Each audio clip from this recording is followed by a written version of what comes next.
minta maaf cikgu. Tak apa. Faham. Memang jadi lambat kan? Tak apa. Okey cikgu. Boleh saya tahu apa cerita hari ni cikgu? Okey puan, sejujurnya prestasi anak puan bagus. Tapi perangai, dia ada perangai ni puan. Perangai macam mana tu cikgu? Kalau puan tengok ni. E. What? Tapi ni ada A. Okey puan, yang A tu pergi kerja semani puan. Setiap kali kelas, dia hilang puan.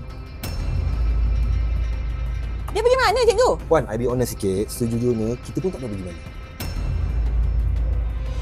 Attendance pun tak berapa memuaskan puan. Berapa kali dia tak datang? 122. Tapi sejujurnya puan, dia ni ada potential. Sedap lah meja ni dengan kerusi ni cikgu. Sekolah beli kat mana? Dari Joy puan. Sekarang ni diorang ada work from home package. So puan boleh beli ini, itu, ini. Oh, macam tu. Tak apa cikgu, bagi dia extra homework kat dia.